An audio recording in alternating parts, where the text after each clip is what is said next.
This is an article from Video Game Chronicle. Forget business sense. Sony's cross-gen U-turn is disappointing for PS5's potential.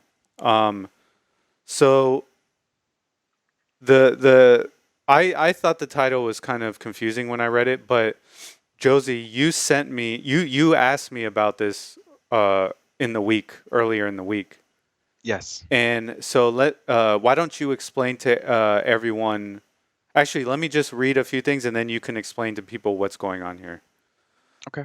So last year, PlayStation architect Mark Cerny held a lengthy PS5 tech talk in which he explained why accommodating last-gen hard drives can sabotage the game that the developer is trying to create. And that's exactly why many users are disappointed by the news that Sony's upcoming blockbusters will target cross-gen releases. So, all So right. what I can say here is that it was just released that Horizon Zero Dawn, Horizon the Forbidden West, Yes. and the next God of War Ragnarok, as well Yes. as Gran Turismo 7, will be cross-gen games. So they'll be available on the PlayStation 4 as well as the PlayStation 5. Now, this is upsetting to people that have migrated to the PlayStation 5 because they expected these to be exclusives to the PlayStation 5.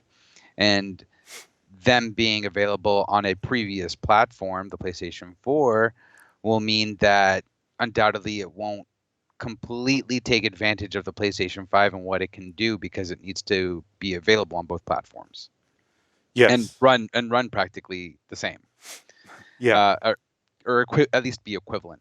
Yeah. And this is really disheartening to PlayStation 5 owners because where are the exclusives? Yeah. What is going on with the PlayStation 5? Like just smacking down $500 during the pandemic was a tall order in and of itself. And I mean, even Sony itself is having a hard time meeting the demands Let alone of, to of people get that it. want that console. Yeah. Yeah. Let alone to even be able to order it.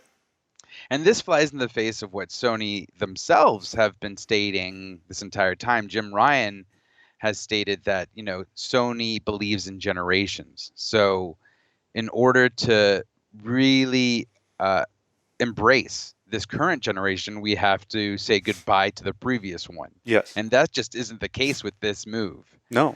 Mike Cerny, who you just quoted, he had that lengthy PlayStation 5, what's it called? The, the press junket for the PlayStation 5. And, he stated about not being able to really accommodate for the PlayStation 1, 2, or 3 Yeah. and last gen hard drives, and like here we are accommodating for last gen, and this makes sense. This makes sense in a business sense Yeah. because the PlayStation 5 just doesn't have that install base that the PlayStation 4 has. Yes. We get that. We get But it. We get it. but in terms of really pushing for the PlayStation 5 and why you should own it, there's not a lot of reasons to own it aside from that it is practically a PlayStation 4 Pro. Yes. PlayStation 4 PlayStation 4 Pro 2.0, if you will, Yeah. because it runs PlayStation 4 games incredibly well. Like I Very well. love playing my PlayStation 4 games on the PlayStation 5, but I've mostly spent my time on the PlayStation 5 playing PlayStation 4 games. Now that I think about it. Yes. And I can say I have been collecting more PS4 games recently than I have PS5 games because there just aren't any. And Yeah, yeah, so I I literally just bought Miles Morales or Spider-Man Miles Morales on sale because it was available on sale. But aside from that, that was a yeah. launch title that that is also available on PlayStation 4? Or Miles Morales isn't, right? No, no, not Miles Morales. Yeah. Um, the last PS5 game I got was limited Returnal. limited runs release of Terminator, which was Oh, a which that was a PS4 game. the multiplayer one? No, the open world one. It's kind of like Fallout. Oh, okay. Okay. Yeah. So, yeah, there's definitely something going on where they're afraid to make the jump to PS5, whether it's like you said a business decision because they know they're going to make more money because more people have a PS4, or it's a decision where they're afraid of the back because we got to keep in mind they do get backlash. They were getting a ton of backlash for not supporting PS4 gen games initially because people couldn't get a PS5. Yes. So now they're in this weird space where they either have to decide to move forward ahead with the PS5 and do their best to increase the production of the PS5 and get it out to people. Well, there's general limitations to production of any electronic product currently Yes. because of the pandemic. Yeah. So that is that is not on Sony. That's definitely not on Sony. That's not. But Yeah. but the fact that it's just they're not really they did a strong push for the PlayStation 5. Maybe it came out too early. That might be. I think that's the biggest problem is that they made a big push because they were currently on a timeline, and the lasting effects of the pandemic weren't really there just yet. Yeah. Or nor was there, the time for how long it would last was variable. Yeah. And they couldn't account for that. So it is a really weird location that they're in. And you got to ask yourself like, why isn't Xbox in this situation? Well, it's because they have Game Pass. You know what I mean? They can tell the players, look, I know we don't have the exclusives right now, but look at all these games we're giving you with just a simple subscription model, right? Well, no, I want to correct you for a second. Okay.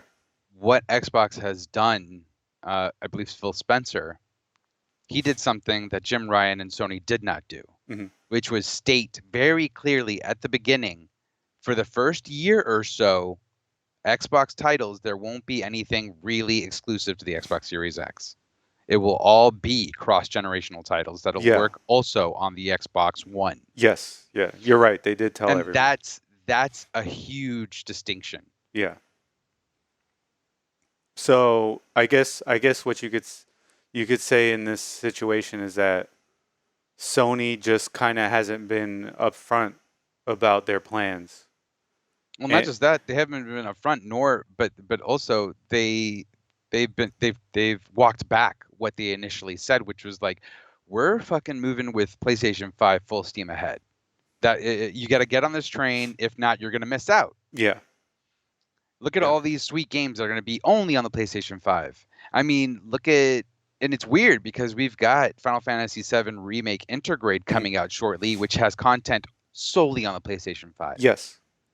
And that content doesn't need to be just on the PlayStation 5. Yeah, that it's not a game. It's just it's an extra episode. It's DLC. Yeah, it's DLC that literally can be it should be available to PlayStation 4 owners.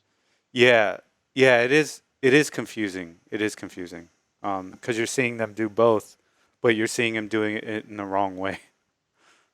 Where you can make extra content cross-generational if the game is cross-generational, and you can promise your exclusives to be exclusives to your new console. Yeah. So, yeah, I get it. I get both sides here. I don't know what the right answer is because, like I said, I know there's a bunch of people who can't get a PlayStation 5 and they want to play these games. But I also know that I'm buying PS4 games right now. Yeah, I literally just bought 2 PS4 games recently. When I should be buying PS5 games. So No. The real answer is you should be buying Switch games. True. Master Blaster 03 is about to release. I never got into that series. Yeah, you know what? I was looking at it and I was like, dude, I played it on the original NES. I never beat it, obviously, because I was a kid. But dude, the new ones look pretty damn fun, man. I gotta be honest with you. They They, look great. I mean, I've seen them. Don't get me wrong. It's yeah, just not the game that I enjoy playing. yeah, yeah.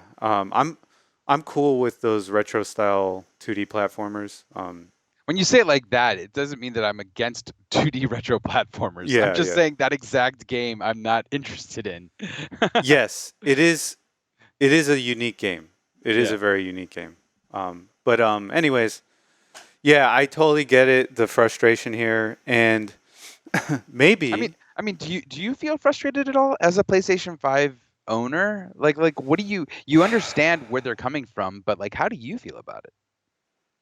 yeah, I feel like maybe somebody else should own my PS5 right now. That's honestly how I feel. Because you're not using it, are you? Because I'm not using it, and I feel like I'm squandered it, and somebody else who really wanted it should should have it right now. That's how I feel. Um, so yeah, I'm kind of conflicted here, man. To be honest. Um, so I'm pretty sure someone in the comments will ask for the PlayStation 5. I know, right? Yeah, give it to me. I'll make use of it. Yeah. Um, but that being said, I am still working on beating Returnal right now. Okay. Off and on, because it is a game It's a demanding it's game. a demanding game, very demanding, and unlike Dark Souls, where I can do a stint of like 3 to 4 hours and just kind of take out a boss and save it, you Yes. can't do that with this game. You gotta go all in. So I beat the first boss, and I'm in the I can get to the second zone now. Yes. In the second zone, I really didn't find it that hard. I just died doing something stupid. But yeah, that's really the only game I'm playing on my PS5. Oh, and I actually, you know what? I'm lying. I did start playing Cyber Ninja last night. Cyber. What's that? That's a 2D retro platformer. That's kind of like Ninja Gaiden. Oh. Did that Yeah, come out on the Switch? I think so. Yeah, But you're playing on the PlayStation 5? yeah. I'm playing on the PlayStation 5. It's Nice. really fun right now. So I'll need to check it out. I actually haven't seen too much of it. yeah, it's pretty cool. I still want to get Katana Zero. There's like Yeah, so many like ninja type. I mean, don't get me wrong, I love them. yeah, The Messenger being one of them, but yeah, there's like an influx of these ninja type games, retro 2D platformers, yeah. action Definitely, platformers. definitely.